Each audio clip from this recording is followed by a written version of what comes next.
Con el... Bueno, buenos días a todos, bienvenidos a la plataforma de formación continuada de diagnóstico y tratamiento por la imagen. Hoy nos acompaña nuestro residente del Hospital Trueta, Jaime Rincón, y nos va a hablar sobre las variantes anatómicas de las arterias coronarias. Si cuando quieras, Jaime, puedes compartir la pantalla. Bueno, recordar a la audiencia que pueden ir dejando las preguntas en el chat general y al final de la sesión iremos comentándolas. ¿Te falta el micro, Jaime?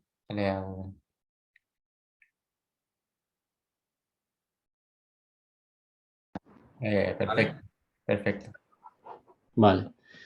Bueno, yo voy a hablar de las variantes anatómicas coronarias, que también se pueden conocer en muchos estudios, se las describe como anomalías anatómicas de las arterias coronarias y un poco de cuáles son las que son clínicamente relevantes y las que son simplemente una anécdota anatómica. Entonces, los objetivos de esta presentación es conocer la anatomía normal de las arterias coronarias, clasificar las anomalías o variantes, especialmente las clínicamente relevantes, describir los hallazgos radiológicos de las variantes coronarias más frecuentes. Para empezar, las anomalías coronarias presentan una incidencia aproximada de 1 a 2% en la población, muchas de las cuales producen manifestaciones clínicas. En algunos estudios la clasifican como una importante causa de muerte súbita cardíaca, principalmente en jóvenes atletas. Su evaluación debe ser multidisciplinar para establecer si son causa de síntomas o no. Bueno, aquí está un esquema básico de la anatomía coronaria normal. Tenemos por un lado una coronaria derecha, que nace de un seno coronario derecho, que da a su vez ramas agudas marginales. Tenemos una coronaria izquierda, que es un tronco muy corto, y que da una rama descendente anterior y una rama circunfleja. Las mismas van a tener sus propias ramas. Hay variantes muy frecuentes que se ven mucho, que son los pacientes que tienen un ramo intermedio, que es una tercera rama que nace directamente de la coronaria izquierda, y después en cuanto a la irrigación de la parte posterior del corazón, va a haber una dominancia que puede ser derecha o izquierda según de dónde salgan las arterias que van a irrigar la parte posterior del corazón. Cuanto a la coronaria derecha, discurre por el surco aurículo-ventricular derecho y da ramas que irrigan la pared lateral del ventrículo derecho y más frecuentemente es la que más frecuentemente da ramas que irrigan el nodo sinusal. Dentro de sus principales ramas encontramos la arteria del cono, que es la que se describe siempre como la primera rama de la coronaria derecha, que puede tener un nacimiento a nivel de la región proximal de la coronaria derecha, así como también puede nacer en otras personas directamente desde el ostión de la coronaria derecha.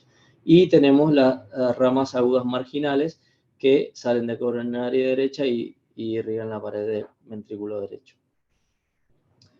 En cuanto a la coronaria izquierda, es una rama de muy corto trayecto en general, que nace del seno coronario izquierdo y que discurre por la parte posterior del nacimiento del tronco de la arteria pulmonar y después se bifurca rápidamente en dos arterias, una arteria descendente anterior, como vemos aquí, y una arteria circunfleja. En cuanto a la arteria descendente anterior, es una rama muy importante, muy larga y en la mayoría de los pacientes, en la mayoría de las personas, es una rama de gran calibre que permite la irrigación, sobre todo de gran parte de la cara anterior del ventrículo izquierdo. Da ramas, discurre por el surco interventricular anterior y da ramas al septo, las ramas septales, y también da ramas diagonales. La arteria circunfleja, por otro lado, discurre por el surco aurículo-ventricular izquierdo y tiene un trayecto corto que pasa debajo de la orejuela izquierda y da ramas obtusas marginales que van a irrigar toda la cara lateral del ventrículo izquierdo. En cuanto a la irrigación posterior, como ya había dicho previamente, la arteria descendente posterior es la que define su nacimiento o su origen es la que define la dominancia. Si hay una dominancia derecha que ocurre en el 70-80% de los pacientes, esta descendente posterior es producto o se origina a partir de la coronaria derecha. Y el resto de los casos de los pacientes tienen una dominancia izquierda, es decir, que esta descendente posterior nace a partir de la circunfleja. Como vemos en estas dos imágenes de reconstrucción MIP, se ve por un lado la dominancia derecha, es decir, esta descendente posterior que es rama de la coronaria derecha, y además se ven otras ramas posterolaterales. Y en esta otra imagen de la izquierda vemos cómo la dominancia es izquierda, ¿no? Porque la descendente posterior está originada a partir de la arteria circunfleja. Bueno, vamos a hablar de la clasificación de estas anomalías de las arterias coronarias. Esta clasificación es sobre todo anatómica. Y lo que dice es si hay una alteración del origen, una alteración del trayecto o una alteración de la terminación. Y en cuanto a las alteraciones del origen, encontramos las coronarias con origen alto, las que tienen ostios múltiples, las que tienen una arteria coronaria única, una origen desde la arteria pulmonar o una origen desde el seno opuesto o seno coronario. Y después, en alteraciones del trayecto, tenemos puentes miocárdicos, duplicaciones, y de la terminación tenemos fístula, terminación extracardíaca o arcada coronaria. Recordemos que pueden coexistir varias alteraciones en el mismo tiempo, en el mismo paciente. Bueno, y esto yo creo que es la clasificación más importante y con la cual nos tenemos que quedar, que es la clasificación funcional. Y tenemos las variantes que se asocian a repercusión hemodinámica y las que no se asocian a repercusión hemodinámica. Entonces, las variantes que no tienen ninguna repercusión hemodinámica, que es la coronaria feliz, serían, por ejemplo, la coronaria con origen alto. Estas, básicamente, lo que significa es que es una coronaria que presenta un ostium que nace craneal a mayor de 1 centímetro de la unión sinotubular y cobran especial importancia como descripción anatómica porque algunos pacientes que van a ser sometidos a alguna cirugía, por ejemplo, un recambio de válvula aórtica, hay que informarlas para que el cirujano esté atento a esta variante y no hayan problemas durante la intervención. Las coronarias con ostium múltiple, la más frecuente es la ausencia del tronco de la coronaria izquierda, como vemos en esta imagen axial. Se ve que a partir del seno coronario izquierdo se observa la salida directamente desde el seno de una arteria descendente anterior y de una arteria circunfleja por separados, que no hay un tronco de la coronaria izquierda, y esto es importante obviamente para estudios de cateterismo y por supuesto para los estudios quirúrgicos, para los procedimientos quirúrgicos de los pacientes.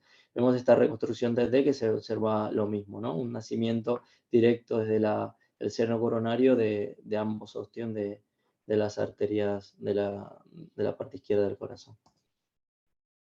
Bueno, este caso que vimos en el hospital es un caso muy interesante, un caso extremadamente raro, que es la ausencia de una descendente anterior, es decir, el paciente que vimos tenía un tronco de la coronaria izquierda con que se dividía en dos, en una rama septal bastante prominente y después una arteria circunfleja que era bastante potente y que a su vez tenía unas ramas marginales muy agrandadas, hipertróficas, y que permitían suplir de manera perfecta la circulación de este corazón izquierdo en un paciente de más de 70 años. Era un estudio prequirúrgico, un paciente con una estenosis aórtica severa, y que esta variante anatómica no tenía no le producía isquemia, pero que sí es una variante a tener en cuenta para el manejo de este paciente a futuro, ¿no? Le realizamos una reconstrucción 3D en la cual se observa cómo hay una arteria septal que nace directamente desde el tronco de la coronaria izquierda, y después vemos esta gran arteria circunfleja, ¿no? Con las arterias marginales bastante potentes.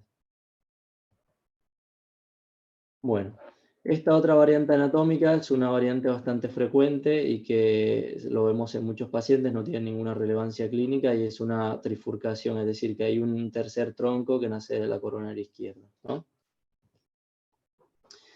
Otra variante anatómica que no tiene relevancia a nivel hemodinámico es la ausencia coronaria derecha, pero con arteria circunfleja superdominante. Es decir, que no hay una coronaria derecha, pero hay una coronaria izquierda que produce una descendente anterior y que da una circunfleja que se extiende hasta el territorio del corazón derecho y puede originar y puede irrigar toda la cara derecha del corazón.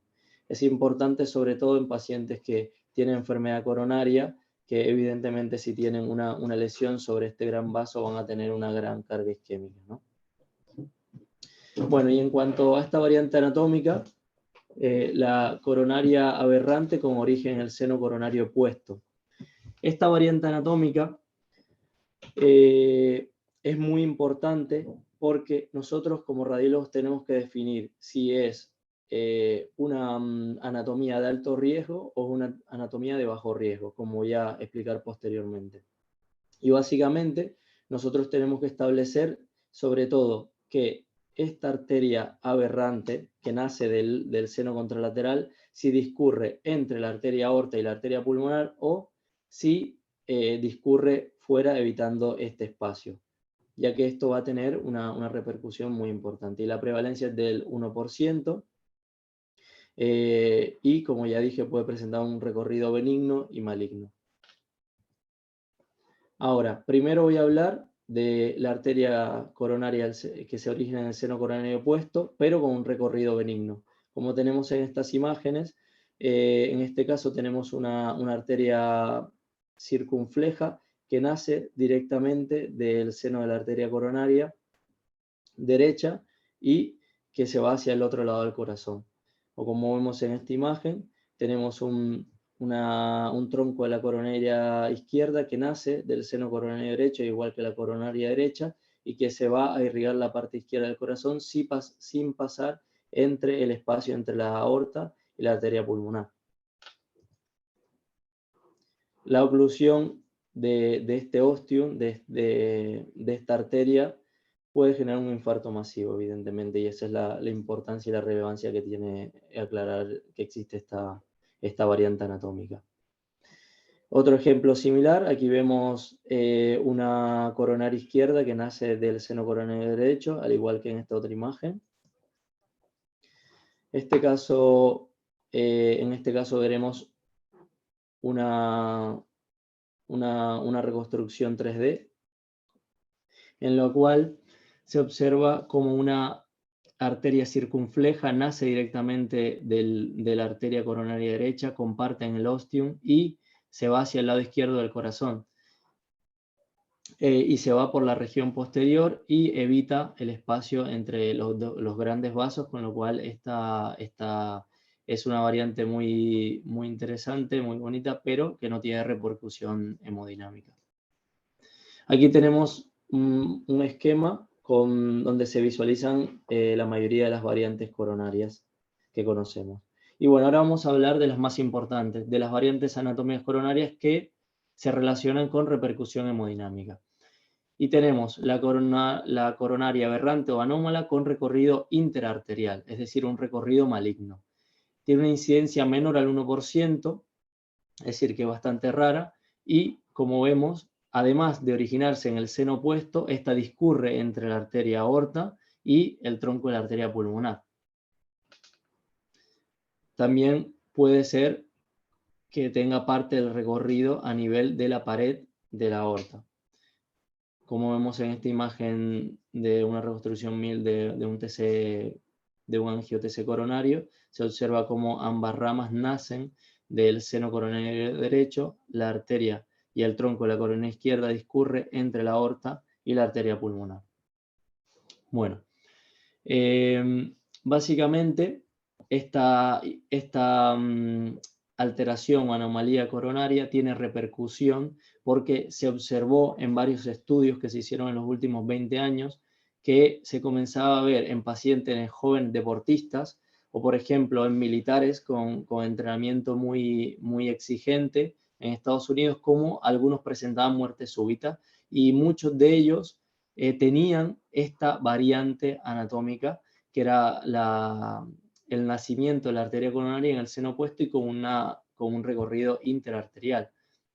Y lo que se planteó como explicación de por qué se ocurrían estas muertes era porque durante el ejercicio se aumentaba la presión y la dilatación de la arteria aorta, y esto conllevaba una compresión de la arteria coronaria y generando una isquemia cardíaca. Como vemos en esta imagen, las características anatómicas de alto riesgo son que haya un recorrido interarterial, que haya un recorrido intraarterial, es decir, que parte del recorrido del vaso esté dentro de la pared de la aorta, que el ángulo de salida de la arteria sea agudo, que el ostium sea muy pequeño y adelgazado, y que el recorrido interarterial está estenosado, es decir, que sea menor del 50% de la superficie del vaso. Y estas características lo que se cree es que llevan, y lo que se ha demostrado es que llevan a una isquemia coronaria, un infarto y cicatrices a nivel de coronario, sobre todo a nivel del ventrículo izquierdo, y que estas cicatrices pueden estar relacionadas con la aparición de arritmias letales, ¿no? Que era la que desencadenaba la muerte cardíaca, sobre todo en jóvenes atletas. Bueno, se han hecho varios estudios. Este estudio es de la Sociedad Europea de Cardiología. Se observó que la incidencia de la inserción aberrante de esta coronaria es bastante baja, es del 1,7% aproximadamente, y que de las cuales un 40% eran de recorrido interarterial, es decir, menos de o cercano a un 1% eran de alto riesgo, es decir, interarterial, de las cuales sobre todo la mayoría se originaban de la coronaria derecha. Y por otro lado tenemos que cerca de un 40% eran retroaórticas, 15% eran subpulmonar y 5% era prepulmonar. En cuanto al tratamiento, bueno, el tratamiento, si esta variante anatómica de riesgo produce síntomas o ha conllevado la muerte súbita del paciente, evidentemente el tratamiento tiene que ser quirúrgico. Pero bueno, ¿cuándo se debe operar a estos pacientes? Primero, hay que demostrar la relación de esta alteración anatómica con la presencia de isquemia coronaria. Por eso, los cardiólogos tienen que hacer un estudio de isquemia y un estudio adecuado y ver otras comorbilidades del paciente, ver la edad del paciente y ver si este paciente se va a beneficiar de un tratamiento quirúrgico, porque estos tratamientos quirúrgicos tienen un bajo riesgo, pero tienen un riesgo de mortalidad y morbimortalidad. Bueno, y dentro de las principales técnicas quirúrgicas se encuentra un roofing, que quiere decir que los pacientes que tengan un nacimiento anómalo, aberrante, la coronaria, que además tengan un ostium adelgazado por la presencia de parte de un tabique de la pared de la arteria aorta, lo que se hace es destechar la misma, y eso permite una mayor amplitud de la arteria coronaria, y con eso disminuyen los síntomas y disminuye la presencia de isquemia. Otro posible tratamiento quirúrgico es la reimplantación. Aquí vemos en esta imagen de este lado cómo hay un nacimiento de la arteria coronaria derecha a partir del seno coronario izquierdo, y vemos cómo después de la cirugía se implantó correctamente.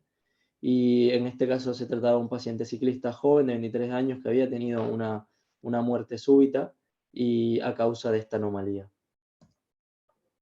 Bueno, se han hecho otros estudios, este también es de la Sociedad Europea de Cardiología, en la cual se evaluaron 68 pacientes que presentaron estas alteraciones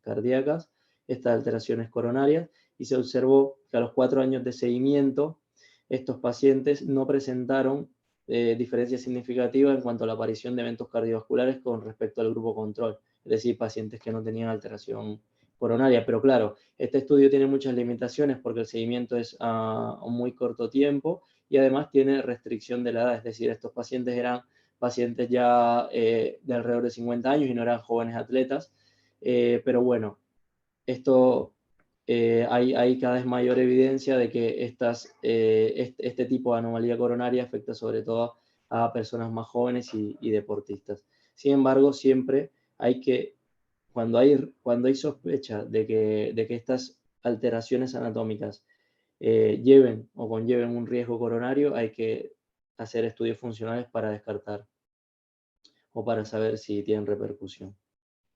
En este otro estudio se observó cómo los pacientes que tenían una alteración anatómica que les llevaba síntomas o que les generaban síntomas o que les generaban isquemia coronaria, después del tratamiento se observa cómo se normaliza esta isquemia coronaria y los estudios funcionales ya se normalizan posterior a la cirugía, ¿no? O sea, que los pacientes que tienen una alteración coronaria maligna o significativa se benefician de la cirugía. Bueno, ahora voy a hablar brevemente de otras anomalías coronarias, las cuales se relacionan con la presencia de síntomas de repercusión hemodinámica, y una de ellas es la coronaria anómala con origen en la arteria pulmonar. Tiene una incidencia muy baja.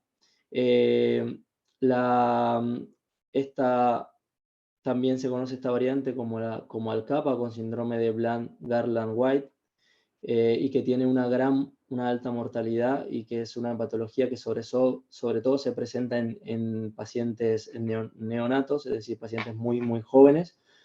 Y lo que ocurre es que la arteria coronaria izquierda se origina a partir de la arteria pulmonar, y en un principio el flujo se hace de izquierda a derecha, y posteriormente el flujo se invierte, y esto conlleva a que se dé una isquemia subendocárdica crónica, que se produzca isquemia crónica, y a partir de esto se genera disfunción del ventrículo izquierdo, pueden apreciar arritmias ventriculares y demás, por lo cual hay que hacer tratamiento quirúrgico. Estas imágenes de angiotese coronario se observa la presencia de esta variante, ¿no? Como el tronco de la arteria pulmonar da el nacimiento a la arteria coronaria izquierda, ¿no?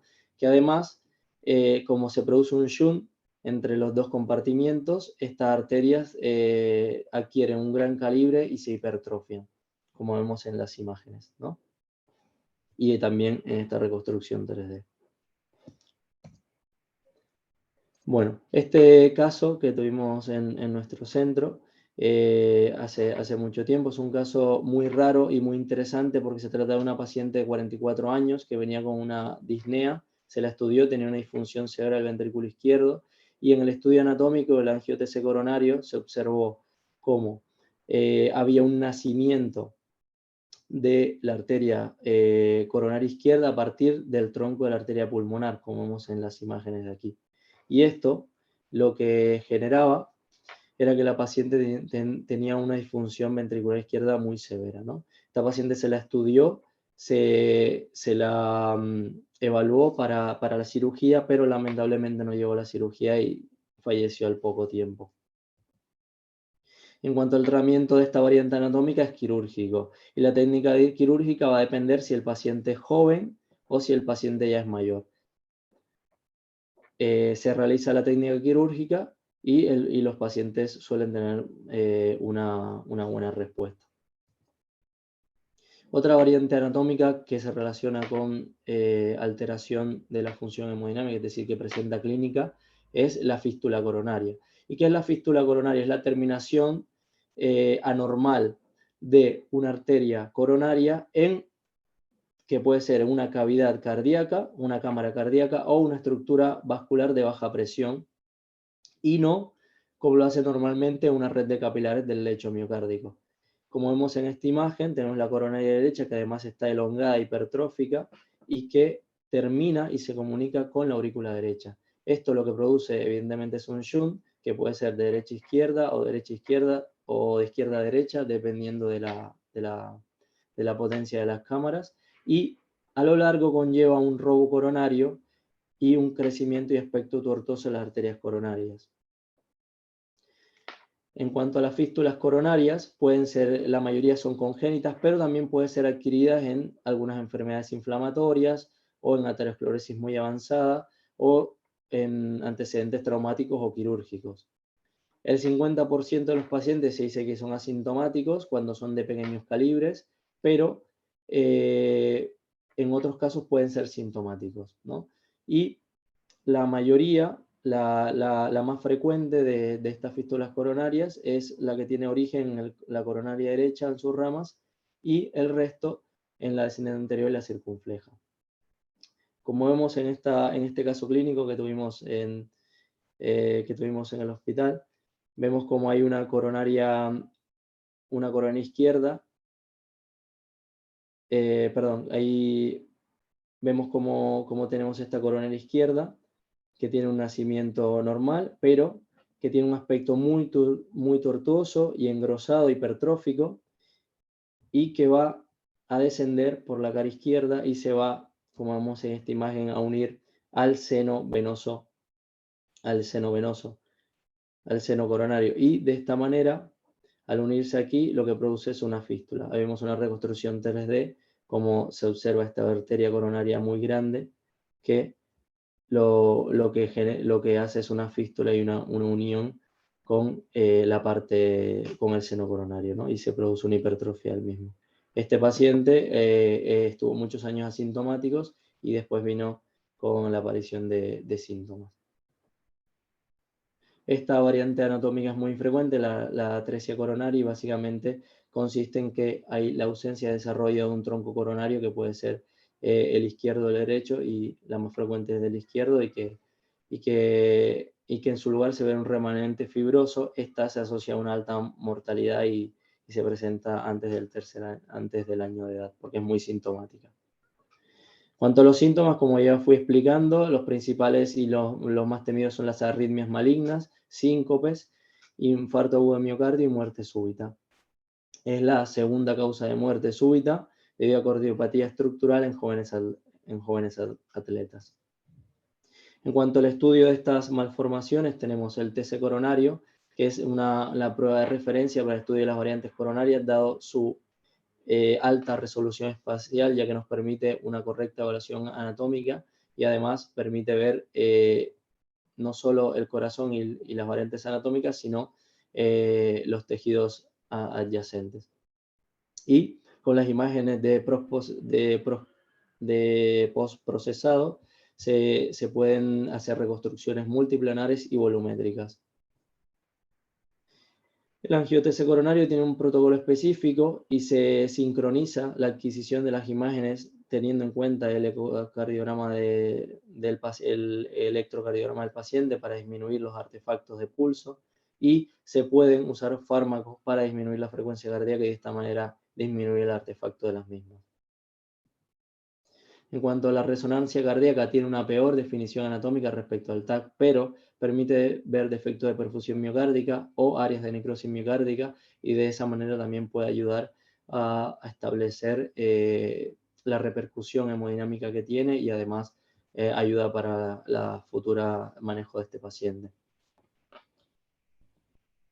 Bueno, y en cuanto a las conclusiones, tenemos que el abordaje de estos pacientes debe ser multidisciplinar, sobre todo un rol importante del radiólogo para alertar sobre la anatomía de alto riesgo, y el papel del clínico es establecer si estas alteraciones se asocian o no con sintomatología del paciente. Otra cosa importante es que la arteria coronaria de origen anómalo, que presenta un curso interarterial, es la más relevante porque es la que más se asocia a muerte súbita de origen cardíaco, sobre todo en pacientes jóvenes. Y el estudio angio-TC coronario se debe usar de forma preferente debido a su mejor definición anatómica, y que la resonancia es un buen complemento y nos permite evaluar aspectos funcionales como la presencia de necrosis y isquemia miocárdica. Bueno, muchas gracias.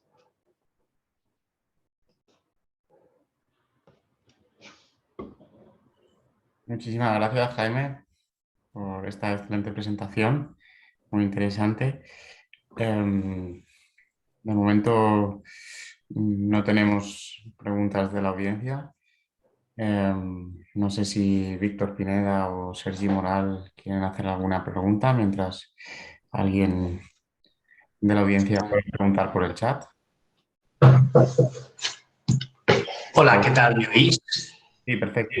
Hola, ¿qué tal? Digo, Jaime, felicitarte por tu presentación, muy interesante. Yo sí te quería preguntar más que nada porque, bueno, a ver, dentro de las variantes anatómicas también hay un tema que se ha hablado mucho y que a veces nos ha generado duda, ¿no? Y que es el puente intramiocárdico, ¿no? Es decir, esas arterias que pasan entre el músculo y que siempre, cuando viéramos un poquito guías, ¿no? de cómo hay que manejarlas, nos quedamos siempre con la duda de si son clínicamente significativas o no. No sé si has tenido la oportunidad de mirarlo también, porque en algunas clasificaciones lo incluyen también como variante anatómica. No sé si... Sí, sobre todo los artículos que yo revisé la mencionaban dentro de la clasificación de alteraciones del trayecto y varios de los estudios que yo analicé no la daban como clínicamente significativa, pero es verdad que había mucho debate al respecto y que no estaba todavía como claro si se podían atribuir o no a la presencia de isquemia miocárdica. Así que quedé un poco confuso, no sé si Víctor quiere aportar algo al respecto de qué relevancia clínica tiene esta variante coronaria.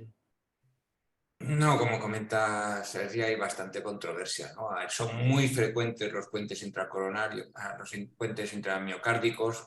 Lo que pasa es que no todos tienen repercusión hemodinámica.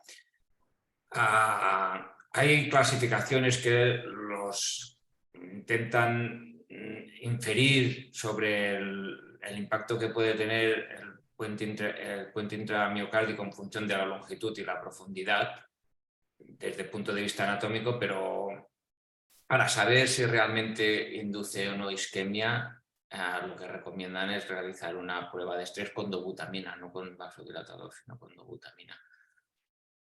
Pero bueno, es un tema que genera mucha controversia y siempre que hay un paciente con clínica y puente intramiocárdico, a veces es difícil determinar si esa es la causa o no. Y el problema es que, claro, el tratamiento no es fácil de este tipo de pacientes. A veces para solucionar si tiene Angor, la clínica de Angor, pues puede ser complicado. Y más si además eso se asocia a veces en que puedan tener lesiones coronarias, ¿no? Entonces es difícil determinar cuál es el origen y cuál es el origen de la sintomatología, ¿no? O sea, y en cuanto a esto, por ejemplo, yo encontré de los artículos con más pacientes, por ejemplo, se estudiaron los pacientes estos militares en Estados Unidos que eran jóvenes que estaban expuestos a ejercicios de alta competitividad y que tenían muerte súbita, y de ellos la mayoría eran por la coronaria aberrante que nacía del otro lado y que tenía un recorrido interarterial, ¿no? Esos eran los que más morían de muerte súbita y demás, pero bueno, no hay estudios así tan grandes sobre los pacientes con Angor y la presencia de músculo. Sí, yo creo, supongo que estás de acuerdo, ¿no, Sergi? Que el principal problema del puente intramiocárdico es la sintomatología, no el riesgo de muerte súbita, ¿no Totalmente de acuerdo. Asocia, Sí, ¿no? sí. No, a ver, yo creo que dentro de las variantes anatómicas, yo creo que es un tema o es una alteración relativamente frecuente, por decirlo de alguna manera, porque al final sí que lo vamos viendo. Lo que pasa es que la gran mayoría no tiene sintomatología. Entonces sí que es verdad que más que aparezcan en una edad, es que depende de cómo son, se van manifestando antes o después, ¿no? Pues, por ejemplo, Alcapa suele ser una anomalía que se presenta en la infancia porque, bueno, pues da mucha sintomatología y por eso vemos, ¿no?